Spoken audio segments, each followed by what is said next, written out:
Vamos então aos últimos capítulos da segunda carta aos Coríntios. Vamos ler o capítulo 10. Vamos lá, segunda carta aos Coríntios, capítulo 10.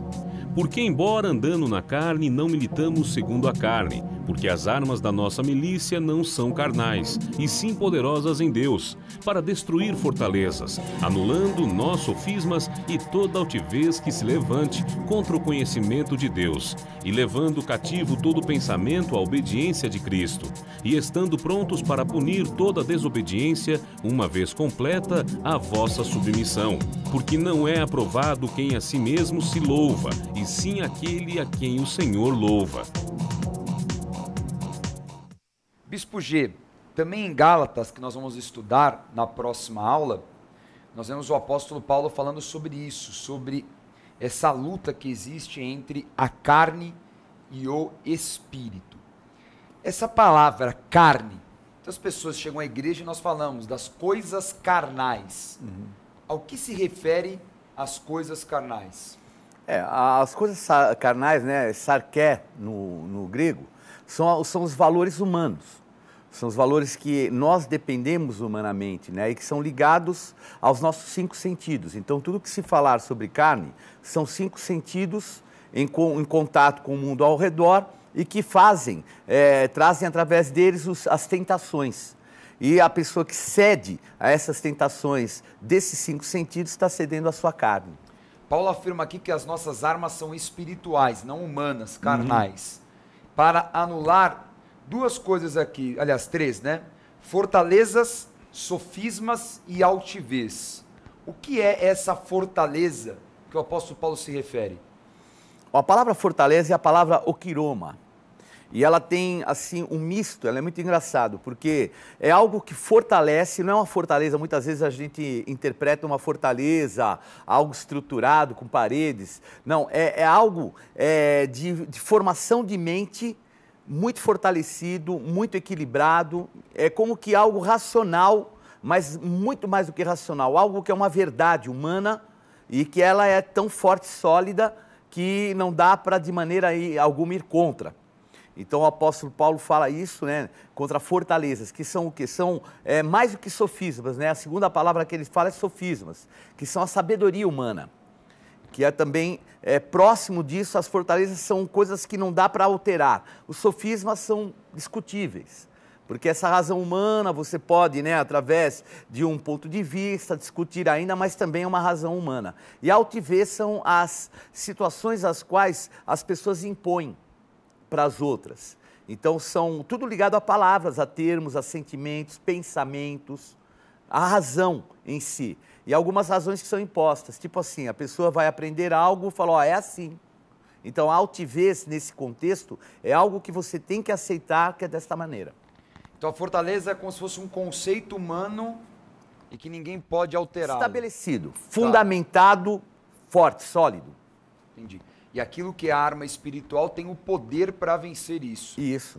Porque a gente leva cativo esses pensamentos, né? Porque isso são tudo ligado ao conhecimento humano. Cativo ao quê? A mente de Cristo, para serem cativos. O que é ser cativo? É ficar preso, retido ali e não ter influência, porque a mente de Cristo é muito acima daquilo que é o normal e que é o natural. Nós lidamos com o sobrenatural. Há alguma relação na questão do homem por ser excessivamente racional e não ter fé, que o Espírito acaba exatamente agindo dessa forma para poder gerar essa fé, porque muitas vezes a razão, ela acaba não permitindo que você tenha fé, acaba bloqueando a fé. Teria algum sentido nesse texto? Ah, mas sem dúvida, porque lembrando sempre, o apóstolo Paulo aqui está lidando com uma igreja grega, onde a razão é o fundamental para eles, né? Então esse raciocínio humano é muito forte entre os gregos. Então aqui, obviamente, se impediria. Aliás,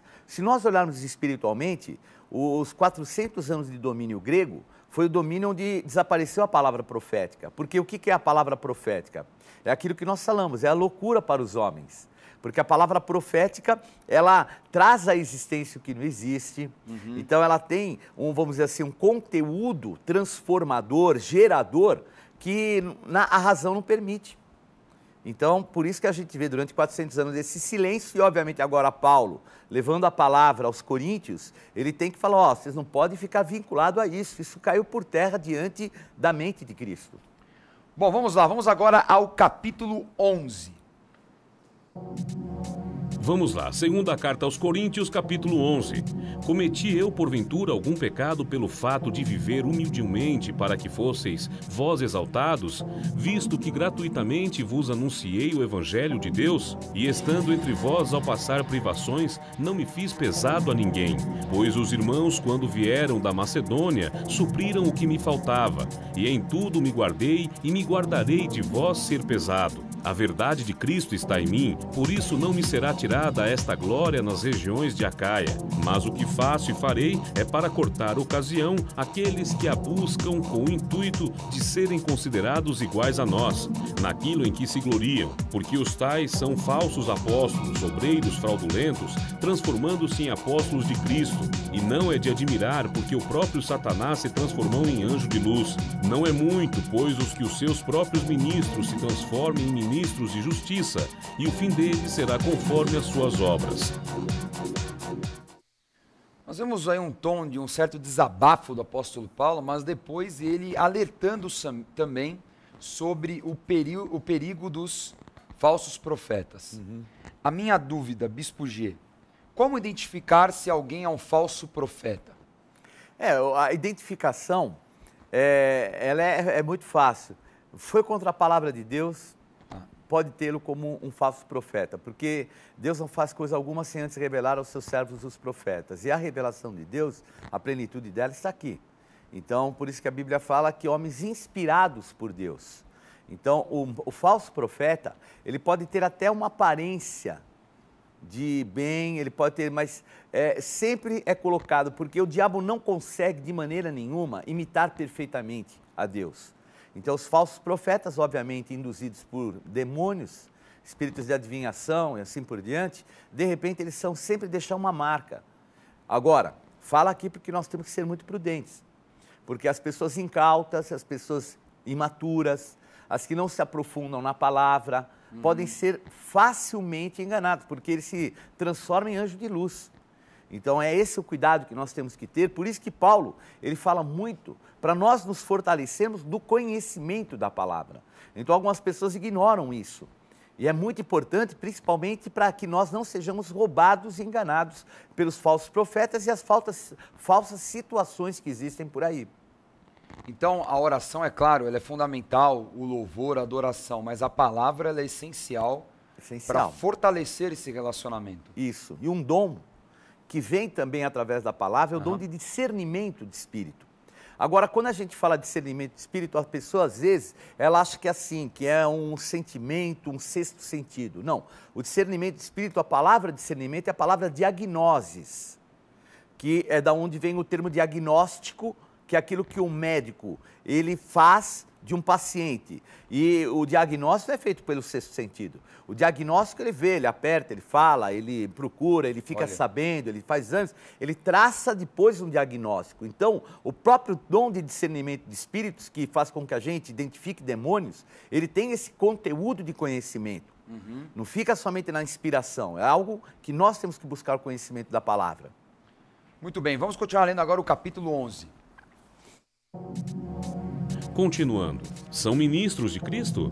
Falo como fora de mim. Eu ainda mais em trabalhos, muito mais em prisões, em açoites, sem medida, em perigos de morte, muitas vezes. 5 vezes recebi dos judeus uma quarentena de açoites, menos um. Fui 3 vezes fustigado com varas, 1 vez apedrejado em naufrágio, 3 vezes uma noite e um dia passei na voragem do mar, em jornadas muitas vezes, em perigos de rios, em perigos de salteadores, em perigos entre patrícios, em perigo entre gentios, em perigos na cidade, em perigos no deserto, em perigos no mar, em perigos entre falsos irmãos, em trabalhos e fadigas, e vigílias, muitas vezes, em fome e sede, em jejuns, muitas vezes em frio e nudez, além das coisas exteriores.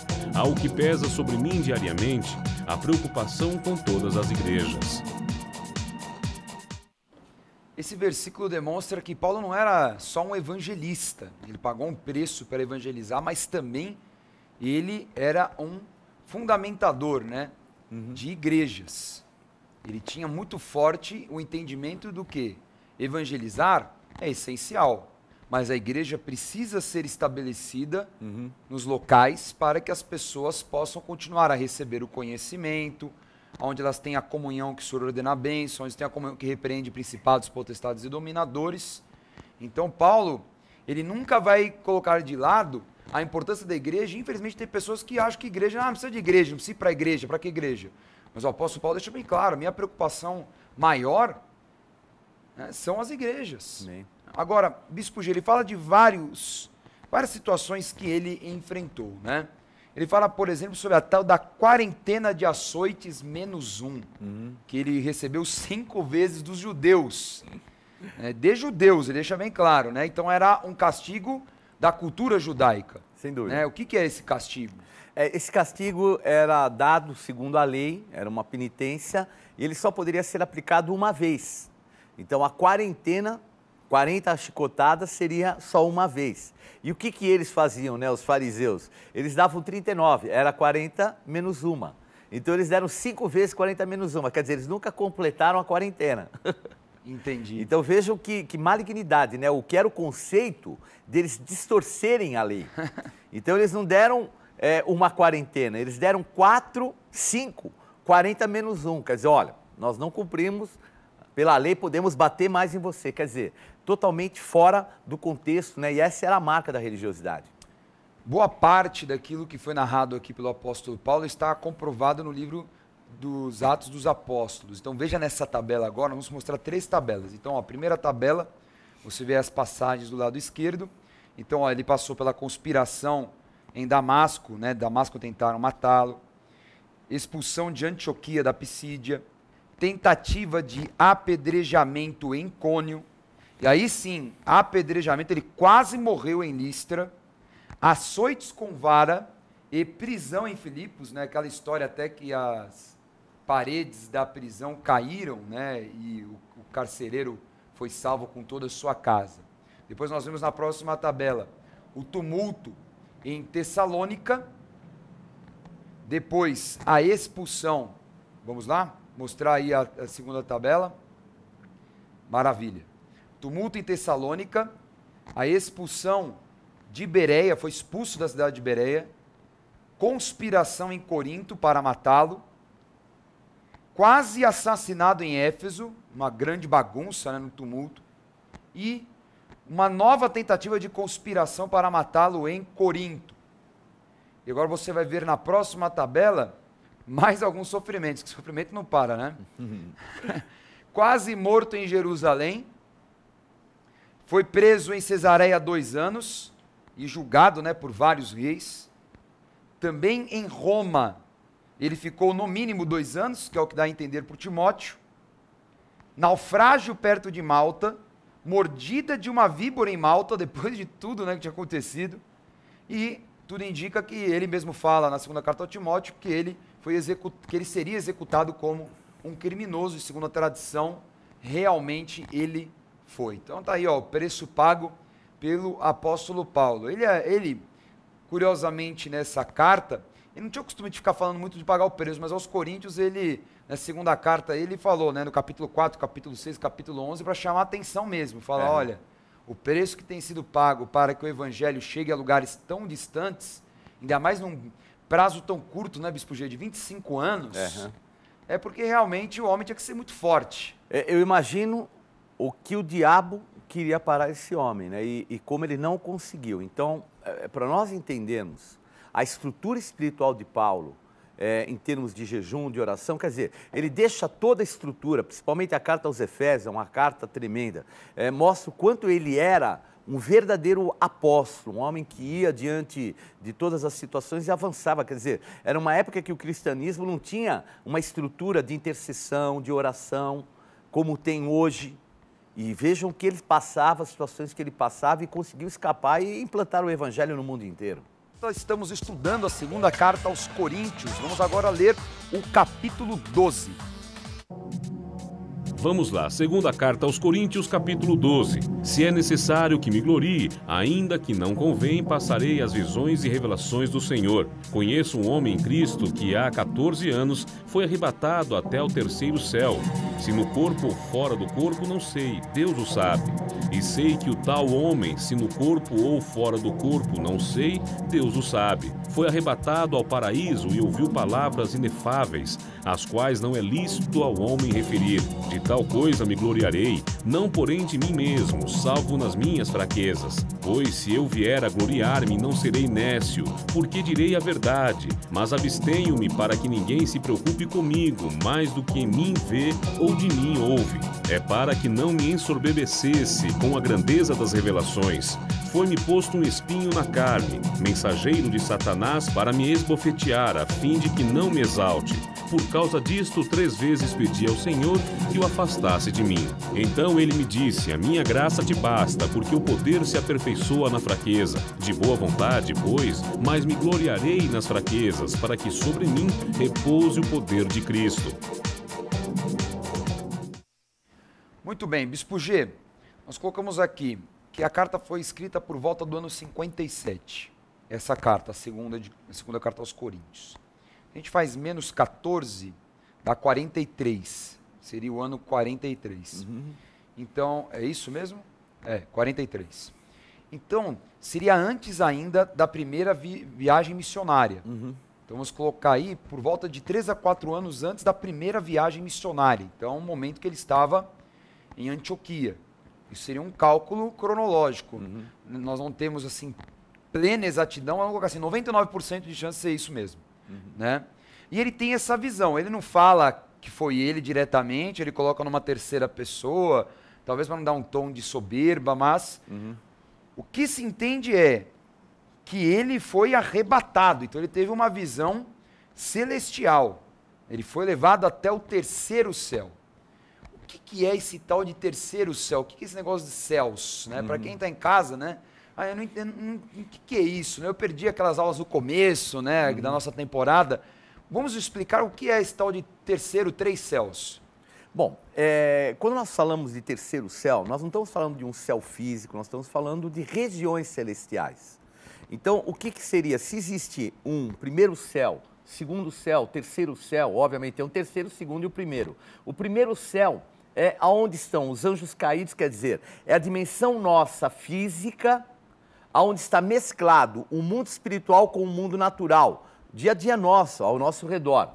O segundo céu seria onde estão os anjos de Deus, porque no primeiro céu é onde foram precipitados os anjos do inimigo, aqueles anjos caídos. Os anjos, outros, conservam a sua habitação, estão ainda no segundo céu. E o terceiro céu seria a dimensão de Deus, que é a eternidade. Então aí são como conjuntos contidos nesse terceiro céu, onde só Deus é eterno.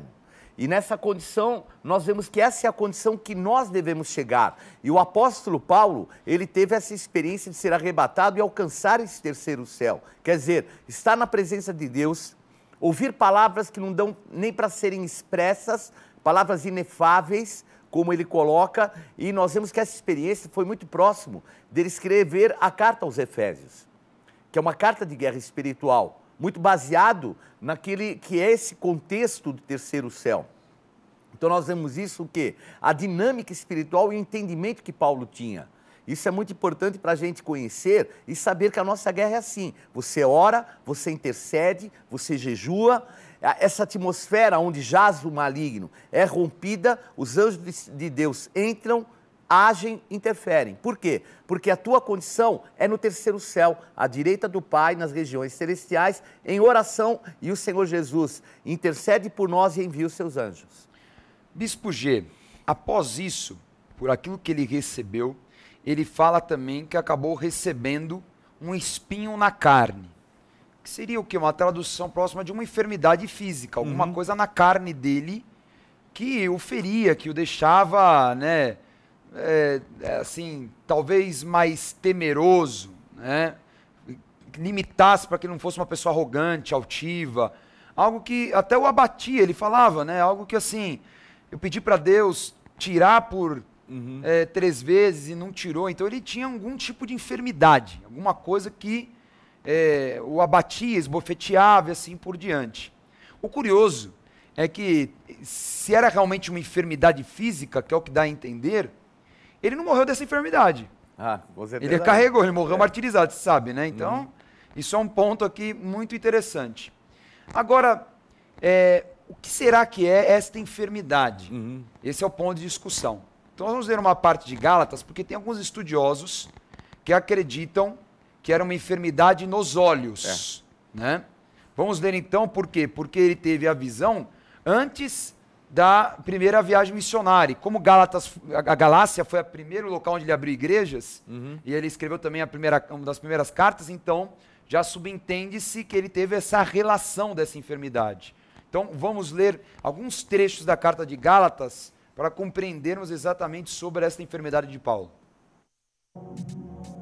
Vamos lá, carta aos Gálatas, capítulos 4 e 6. Sabe qual eu sou, pois também eu sou como vós. Irmãos, assim vos suplico. Em nada me ofendestes, e vós sabeis que vos preguei o evangelho a primeira vez por causa de uma enfermidade física, e posto que a minha enfermidade na carne vos foi uma tentação. Contudo, não me revelastes desprezo nem desgosto, antes me recebestes como anjo de Deus, como o próprio Cristo Jesus, que é feito, pois, da vossa exultação, pois vos dou testemunho de que, se possível fora, teríeis arrancado os próprios olhos para vos dar. Vede com que letras grandes vos escrevi de meu próprio punho. Então vamos lá, Bispo G. Então os estudiosos se apoiam o quê? No fato dele falar que eles dariam os próprios olhos para ele, o fato que ele escrevia com letra grande, que poderia dar a entender que ele tinha dificuldade de visão, né? Isso é até fato, porque tem algumas cartas que não foi ele que escreveu diretamente, ele usou as mãos ou de Silvano, ou usou as mãos de Tércio, como é a carta aos Romanos, por exemplo, e faz sentido. Mas que era provavelmente alguma coisa repugnante, porque as pessoas ficavam, né, um pouco assustadas com a aparência dele. E a gente sabe também que a forma como ele se converteu é alguma coisa ligada até aos olhos, né? Porque ele também teve uma marca muito forte na visão dele. Né? Será que realmente era isso, Bispo G? É difícil de a gente entender que seja isso, né? Como você falou, a época é muito próxima do momento que ele viveu. A Bíblia fala de escamas dos olhos que caíram dos olhos dele. Agora, não sabemos o desdobrar disso. Pode ser, vamos dizer que a gente não pode afirmar, mas pode ser. Mas seria algo muito forte, muito marcante. Por mais que fosse uma situação nos olhos, ou sei lá, uma infecção, algo assim muito forte, eu acho que não chegaria a chocar tanto a ponto do que ele coloca aqui. Então eu acho que pode ter sido minha interpretação, que era algo um pouco mais forte, ou algum tipo de infecção, alguma coisa no corpo, alguma coisa que causasse repugnância. Nossa. Porque o sentido aqui é realmente de as pessoas terem até repugnância, seria o normal. Agora é difícil a gente falar, né? Aqui dá a entender, a interpretação é um pouco correta a respeito de ser alguma coisa, uma enfermidade nos olhos. Mas eu creio que era algo um pouquinho mais forte, porque nós vemos que quando ele fala mensageiro de Satanás que me esbofeteia, então não era algo que foi só naquele momento, era alguma coisa que o acompanhava. Então eu não posso entender que seja somente nos olhos. Entendeu? E ele escreveu outras cartas, ele usava muito a sua vista, né? Então, se fosse alguma coisa muito forte nos olhos, ele poderia ter voltado até ficar cego. Eu acho que tinha algum componente a mais que trazia aversão das pessoas. Uma coisa que ele sofria, que abaixava um pouco o ego dele. Né? Era algo que... E ele pediu 3 vezes para Deus. Né? E Deus falou, não, a minha graça te basta, acabou, é isso. Então, Deus conhecia o figura também, né? Então, ele já se conhecia, né? Então, ele já conhecia que ele era alguém realmente soberbo, né? Por isso que ele pediu 3 vezes e falou, então, nem vai discutir mais, porque ele também se conhecia, obviamente. Deus o conhecia mais a fundo ainda e se permitiu que fosse o mensageiro de Satanás que o esbofeteasse, é porque tinha um objetivo maior com o próprio Paulo e, obviamente, não só o apóstolo Paulo, mas nós hoje. Porque isso que nós temos que compreender. Às vezes a pessoa ela se envolve com a obra do Senhor, Mas mais importante até da própria vida nossa é a obra, aquilo que vai ficar. Por isso que a Bíblia fala muito que é um perigo muito grande quem escandaliza. Porque quem escandaliza compromete outras pessoas, a salvação de outras pessoas. Isso é muito sério. Então, o apóstolo Paulo, que era um homem talvez arrogante, forte, porque ele era o cara. Ele era o bam. Ele tinha esse lado aí que para Deus dar uma controlada e não acontecer dele ferir aquilo que seria o futuro da obra. Muito bem, então fechamos a segunda carta aos Coríntios. Não perca a próxima aula, vamos falar sobre a carta aos Gálatas. Vamos agora à revisão da aula de hoje. Na aula de hoje, estudamos os últimos capítulos da segunda carta aos Coríntios. Vimos a visão apostólica de Paulo sobre os seguintes assuntos: guerra espiritual. Nossa luta não é carnal, nem humana, mas pelo Espírito. Os impedimentos racionais e afrontas malignas são anulados. Falsos profetas. No fim dos tempos, muitos falsos pregadores surgirão. Por isso, prove pelos frutos e pelo conhecimento da palavra de Deus, quem é enviado por Deus ou não. Sofrimento apostólico. Paulo pagou um alto preço para que o evangelho fosse levado em 25 anos até a Europa. 3 céus. Paraíso é apresentado como o terceiro céu, um lugar espiritual onde está o trono de Deus. Após o juízo final, será um único céu, com Deus, anjos e todos os humanos salvos. Espinho na carne, possível enfermidade que Paulo sofria para não se ensoberbecer. Tome nota da agenda do programa Escola de Profetas. Não perca a oportunidade de se aperfeiçoar mais no conhecimento da Palavra de Deus e desenvolver seu ministério. Participe dos cursos do Centro de Estudos Apostólico. Para mais informações, acesse ceaapostólico.com.br ou entre em contato pelo telefone 11 3203 0641.